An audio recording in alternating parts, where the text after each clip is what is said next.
সম্প্রতি ইরান এবং ইসরায়েলের মধ্যে যে 12 দিনব্যাপী যুদ্ধটা স্থায়ী হয়েছিল, এই যুদ্ধে ইরানের দুর্বলতা কোথায় সেটা খুব সহজেই ইরানের প্রশাসনে যারা রয়েছে বা দায়িত্বশীল যারা তারা বের করতে পেরেছে। এই শাসন ব্যবস্থার প্রধান আয়াতুল্লাহ আলী খামেনি উনি উল্লেখ করেছিলেন যে আমাদের দুর্বলতা একটি জায়গাতেও নেই, কিন্তু যখন ইসরায়েল আক্রমণ করলো এবং একের পর এক বিমান হামলা পরিচালনা করলো, তখন ইসরায়েলের দুর্বলতা কোন জায়গায় সেটা কিন্তু স্পষ্ট হয়ে উঠেছে।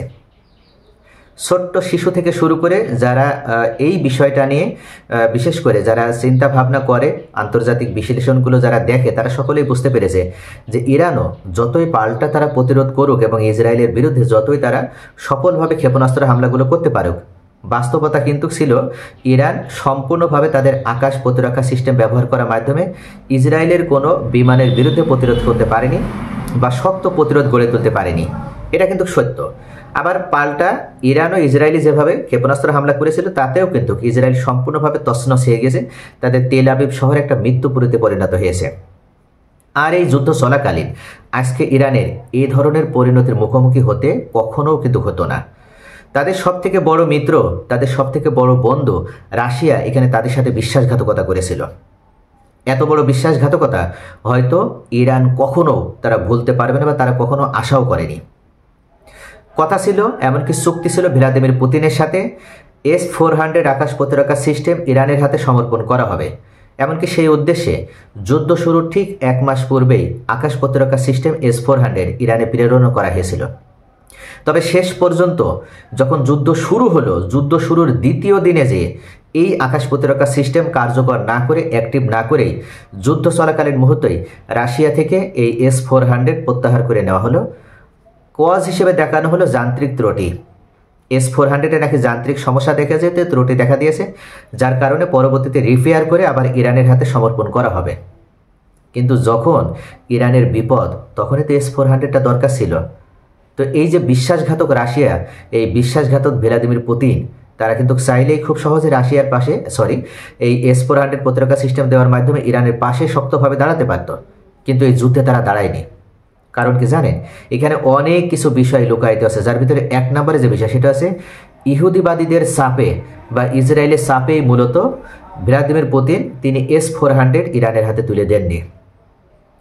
এখনও পর্যন্ত রাশিয়ার ভিতরে প্রায় 90,000 ইহুদির বসবাস। এই ইহুদিরা যারা প্রায় 90,000 রাশিয়াতে বসবাস করে, তারা সকলেই প্রভাবশালী এবং প্রতিপত্তিশালী। তারা সকলেই জানে যে কিভাবে ভ্লাদিমির পুতিনকে রাজি করাতে হয়, এবং এর জন্য বড় একটা মানি ট্র্যাপ তারা ব্যবহার করেছিল। এই মানি ট্র্যাপ ব্যবহার করে তারা ভ্লাদিমির পুতিনকে রাজি করেছিল এবং ইরানকে প্রদান করা S-400 শেষ পর্যন্ত প্রত্যাহার করে নেয়। ইসরায়েলের ভিতরে যারা বসবাস করছে প্রায় 17 লক্ষ ইসরায়েলি, তারা রাশিয়ার দ্বৈত নাগরিক। এই 17 লক্ষ ইহুদি তারা রাশিয়ারও নাগরিক আবার ইসরায়েলেরও নাগরিক। তাই এদেরকে সেফটি দেওয়ার জন্য বা এদেরকে নিরাপত্তা দেওয়ার জন্য কিন্তু ভ্লাদিমির পুতিন তিনি S-400 ইরানের হাতে দেয়নি। শেষ পর্যন্ত দিয়েও আবার তিনি প্রত্যাহার করে নেয়। তবে রাশিয়া যেখানে বিশ্বাসঘাতকতা করেছে, সেখানে কিন্তু ঠিক রাশিয়ার আর এক বন্ধু চীন, তারা এই মুহূর্তে ইরানের পাশে এসে দাঁড়িয়েছে। শুধু তাই নয়, 12 দিনের যুদ্ধে যা ক্ষয়ক্ষতি হওয়ার ইরানে সেটা তো হয়েছেই, তাদের এখন পর্যন্ত আজকের সর্বশেষ নিউজ 1060 জন নিহত হয়েছে। যুদ্ধ চলাকালীন 935 জন নিহত হয়েছিল এবং প্রায় 6 থেকে 7,000 বেসামরিক নাগরিক এমনকি সামরিক বা বিভিন্ন গুরুত্বপূর্ণ শীর্ষস্থানের নেতৃবর্গ সহ আহত হয়েছিল। তাদের ভিতর থেকে ক্রমেই কিন্তু অনেকে মারা যাচ্ছে। এখন মৃতের সংখ্যা এই সারি দাঁড়াইল 1060 জনে। এমন একটা সময় আমি এই নিউজটা করছি যখন ঠিক তার কিছুক্ষণ পূর্বেই, অর্থাৎ ঠিক তার আধা ঘন্টা পূর্বেই চীনের পক্ষ থেকে একটা বিশাল ক্ষেপণাস্ত্রের বহর ইরানের হাতে তুলে দেওয়া হলো।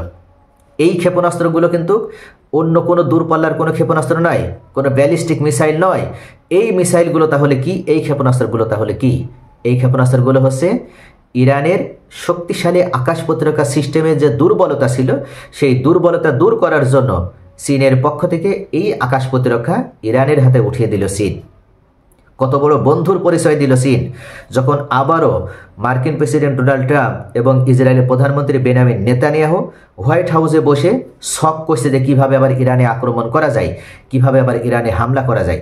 ঠিক সেই সময় কিন্তু চীনের প্রেসিডেন্ট শি জিনপিং তিনি বন্ধুত্বের হাত বাড়িয়ে দিল এবং বন্ধুত্বের হাত শুধু বাড়িয়েই দিল না, শুধু প্রতিশ্রুতি দেওয়ার মাধ্যমেই তিনি সীমাবদ্ধ রাখলেন না, তিনি বিষয়টিকে বাস্তবে রূপান্তর করলেন, বাস্তবে পরিণত করার মাধ্যমে ইরানের হাতে এবার আকাশ প্রতিরক্ষা সিস্টেম উঠিয়ে দিলেন। মধ্যপ্রাচ্যের অন্যতম বৈরী দুটি দেশ ইরান ও ইসরায়েলের মধ্যে সাম্প্রতিক সময়ে যে ভয়াবহ 12 দিনের যুদ্ধ হয়েছিল, সেখানে মার্কিন প্রেসিডেন্ট ডোনাল্ড ট্রাম্পের মধ্যস্থতায় যুদ্ধবিরতি হলেও এখনও কিন্তু যে কোনো সময় যুদ্ধ বাঁধবে, এটা রাজনৈতিক বিশ্লেষক, সামরিক বিশ্লেষকগণ উল্লেখ করেছেন। তেহরানের আশঙ্কা যে কোনো সময় আবারও হামলা করতে পারে ইসরায়েল, আর সেই আশঙ্কা থেকে এবার জোর কদমে পূর্ব প্রস্তুতি নিতেও শুরু করেছে খামেনি প্রশাসন। যুদ্ধবিরতি কার্যকর হওয়ার পরপরই চীন থেকে অত্যাধুনিক সারফেস 2 এয়ার ক্ষেপণাস্ত্রের SAM বিশাল চালান হাতে পেয়েছে ইরান। এসব ক্ষেপণাস্ত্রের পাল্লা এতটাই শক্তিশালী, ইরানের আকাশসীমা 300 কিলোমিটারের মধ্যে ইসরায়েলি যুদ্ধবিমান প্রবেশ করা এখন কঠিন হয়ে পড়বে বলে ধারণা করেছে বিশ্লেষকরা।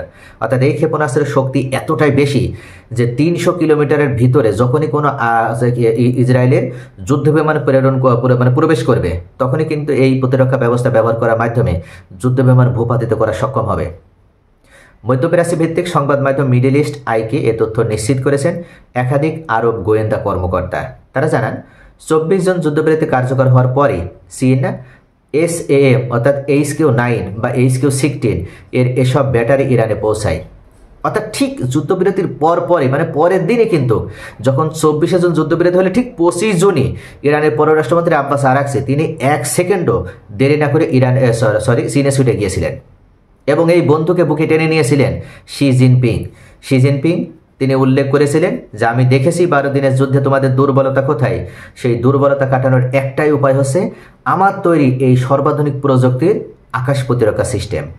ইতিমধ্যে পাকিস্তান এবং ভারতের যুদ্ধে এই আকাশ প্রতিরক্ষা সিস্টেম ব্যবহার করে চীন ব্যাপকভাবে কিন্তু ইন্ডিয়াকে মাইর দিয়েছিল। শুধু মায়েরই দেয়নি, মোদির একবার মেরুদণ্ড ভেঙে দিয়েছিল। ইতিমধ্যে প্রকাশিত হয়েছে যে মোদির 6টি যুদ্ধ বিমান যেমন ভূপাতিত হয়েছিল, ঠিক তেমনি 250 জনেরও বেশি তাদের সৈন্য নিহত হয়েছিল এই 4 দিনের যুদ্ধে। এতটা সফলতা পেয়েছিল পাকিস্তান শুধুমাত্র চীনের তৈরি এই আকাশ প্রতিরক্ষা সিস্টেম অর্থাৎ HQ-9 এবং HQ-16 এই দুইটা প্রতিরক্ষা সিস্টেম ব্যবহার করার মাধ্যমে। যুদ্ধের সময় এই হামলায় ধ্বংস হওয়া যে প্রতিরক্ষা কাঠামো, ঠিক সেই জায়গায় আবার নতুন করে সেট করা হচ্ছে এগুলো। ইরান তাদের বিমান প্রতিরক্ষা ব্যবস্থাকে আরও শক্তিশালী করতে তীব্র গতিতে কাজ করছে এবং যুক্তরাষ্ট্রকে এই অগ্রগতির বিষয়ে অবহিত রাখা হয়েছে। জানা গেছে চীন থেকে এসব ক্ষেপণাস্ত্র ব্যবস্থার বিনিময়ে ইরান বিপুল পরিমাণ অপরিশোধিত তেল সরবরাহ করছে। অর্থাৎ দুই বন্ধুর ভিতরে কিন্তু বিনিময় চুক্তি হয়ে গেছে, ওরা দেবে প্রতিরক্ষা সিস্টেম আর ইরান দেবে তেল। চীন বর্তমানে ইরানি তেলের সবচেয়ে বড় ক্রেতা। মার্কিন নিষেধাজ্ঞা সত্ত্বেও তৃতীয় দেশের মাধ্যমে চীন নিয়মিতভাবে ইরানি তেল আমদানি করছে, যা দুই দেশের কৌশলগত সম্পর্ককে আরও মজবুত করেছে। বিশ্লেষকরা মনে করছেন এই সেনা প্রতিরক্ষা ব্যবস্থা ইরানের আকাশে ইসরায়েলি আধিপত্যের সমাপ্তি ঘটাবে। সম্প্রতি ইসরায়েল ইরানের আকাশসীমায় অনুপ্রবেশ করে ব্যালিস্টিক ক্ষেপণাস্ত্র উৎক্ষেপণ কেন্দ্র ও সামরিক বিজ্ঞানীদের লক্ষ্য করে ধ্বংসাত্মক হামলা চালায়। তবে পাল্টা হামলায় তেল আবিব এবং হাইফাই যেভাবে ক্ষতি করেছে, এবার যদি আকাশ প্রতিরক্ষা সিস্টেমটা শক্তিশালী হয়ে যায়, তাহলে কিন্তু ইসরায়েল ইরানের আকাশে প্রবেশ করার সাথে সাথেই তারা শুধু নিজের বিমান ভূপাতিত হতে দেখবে এবং পাইলটদের শুধু মৃত্যু যন্ত্রণা উপভোগ করবে। বর্তমানে ইরান রাশিয়ার S-300 ছাড়াও দেশীয় প্রযুক্তির খোরদাদ ও বাভার 373 ক্ষেপণাস্ত্র ব্যবস্থা পরিচালনা করছে, যদিও সেগুলো মার্কিন স্টেলথ ফাইটার F-35 প্রতিরোধে পুরোপুরি কার্যকর নয়।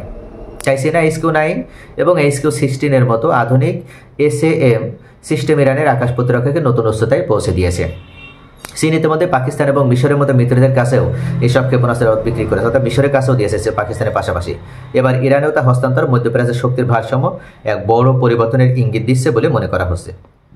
তো প্রিয় ভিউয়ার্স, রাশিয়া বিশ্বাসঘাতকতা করলেও চীন কিন্তু ঠিকই তার বন্ধুকে কখনো দূরে ঠেলে দিল না। সে ইতিমধ্যেই কিন্তু প্রমাণ দিয়েছিল, পাকিস্তানকে সে যেমন বন্ধু হিসেবে বুকে আগলে নিয়েছিল, বিপদের সময় পাকিস্তানের পাশে ছিল। আবার এখনও যেভাবে ইরান বন্ধুত্বের হাত বাড়িয়ে দিয়েছে চীনের প্রতি, চীনও ঠিক পাল্টা বন্ধুত্বের হাত বাড়িয়ে ইরানকে বুকে টেনে নিয়েছে এবং মার্কিন প্রেসিডেন্ট এবং ইসরায়েলের হাত থেকে ইরানকে রক্ষা করার জন্য ইতিমধ্যে যে আকাশ প্রতিরক্ষা সিস্টেম দিয়েছে, এবার খেলা হবে ইসরায়েলের সাথে।